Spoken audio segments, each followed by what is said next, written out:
ہر انسان کی زندگی میں کوئی نہ کوئی لمحہ یا دن ایسا آتا ہے جو اس کے ذہن پر ایسا نقش ہو جاتا ہے کہ وہ اسے تعمر نہیں بھول پاتا۔ ایسا ہی ایک یادگار دن میرے ساتھ پیش آیا۔ اکتوبر 1999 کے دوسرے ہفتے کے وسط کی بات ہے۔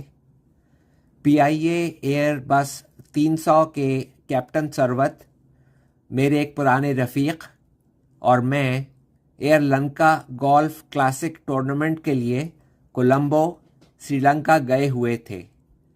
10 اکتوبر کی شام کھیل کے اختتام پر گولف کے 18ویں ہول سے واپس ہونے پر میں نے general Pervez Musharraf, chief of joint staff اور چیف آف آرمی سٹاف کو ایک دوستانہ میچ کے لیے بنگلہ دیشی چیف آف آرمی سٹاف کے ساتھ گولف کی گیند کو نشانہ بنانے کے لیے ہدف پر رکھتے ہوئے دیکھا۔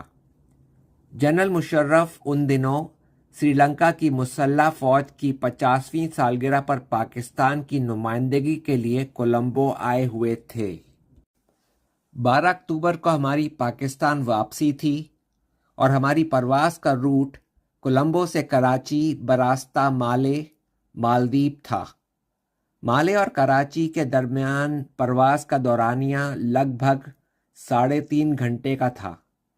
کیپٹن ثروت پرواز PK 805 کے کمانڈر تھے اور میں کلب کلاس میں ایک مسافر کی حیثیت سے سفر کر رہا تھا، لیکن PIA کے کاکپٹ عملے کا رکن ہونے کی وجہ سے پرواز کے کپتان کی رضامندی سے کاکپٹ میں بھی آ جا سکتا تھا۔ پرواز کے فرسٹ آفیسر سمیع صاحب تھے، جو اپنی پہلی چیک کلیئرنس چیک پرواز پر سری لنکا گئے تھے، اور فلائٹ انجینئر عامر صاحب تھے۔ جنرل پرویز مشرف اپنی زوجہ اور اپنے ذاتی عملے کے 10 افسران کے ساتھ جہاز میں داخل ہوئے۔ جنرل مشرف کی شخصیت بلا مبالغہ ایک جداگانہ حیثیت رکھتی تھی۔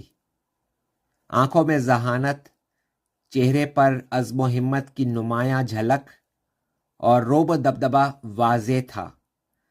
جنرل پرویز مشرف اور ان کی زوجہ اگلی صف میں سب سے سیدھے ہاتھ کی نشستوں پر براجمان تھے، اور ان کے ذاتی عملے کے افسران اسی صف کی آخر کی 2 نشستوں پر قابض ہو گئے۔